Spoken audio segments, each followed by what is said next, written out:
Matthew. Yo, Matthew.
Agago. Acabo.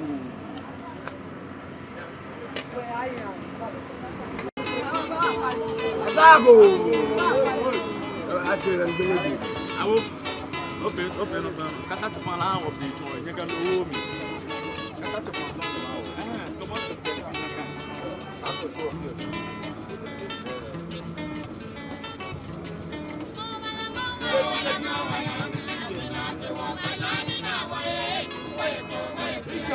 Acabo.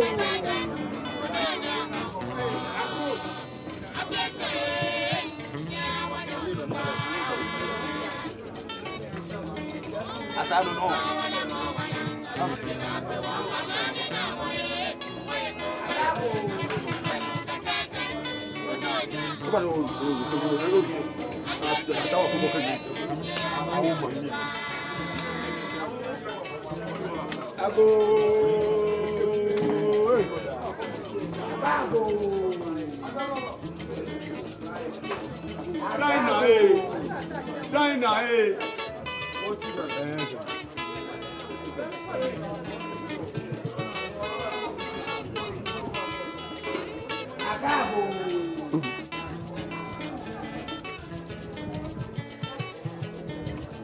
Acabo.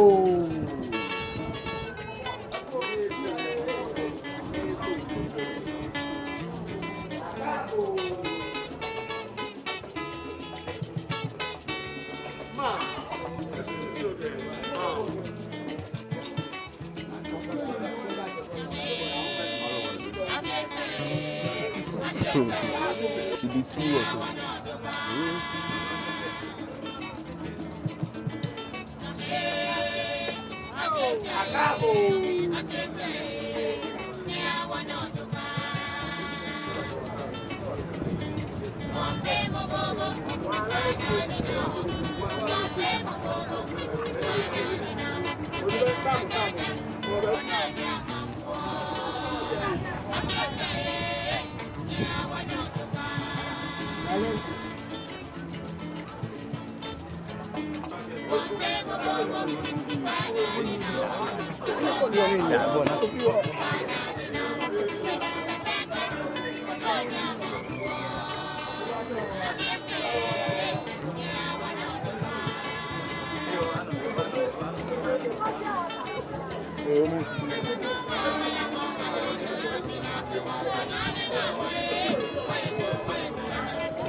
Wombani.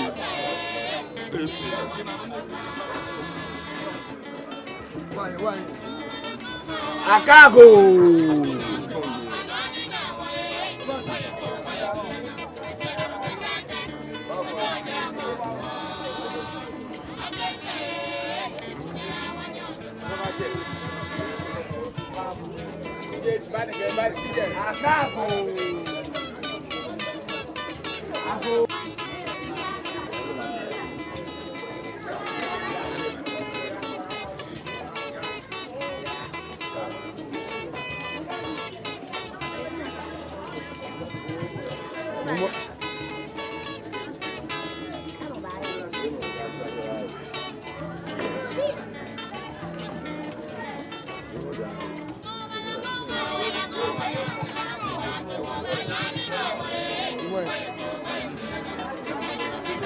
Ufana chuo.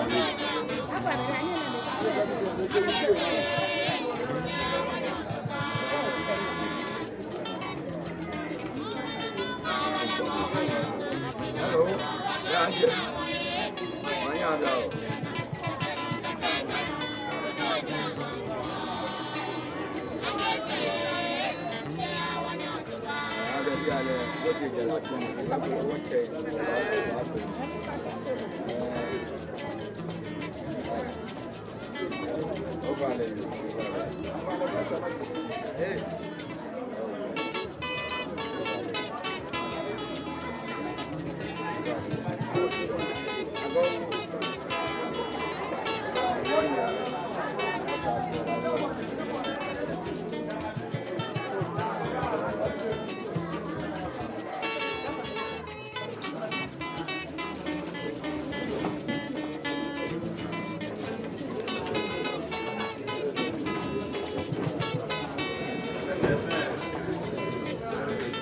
Thank you.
You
are yard Belle, non if you're shan struck in peg.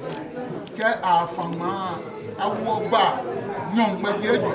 Now do a year hollow eye, and pure musu, the year hollow eye.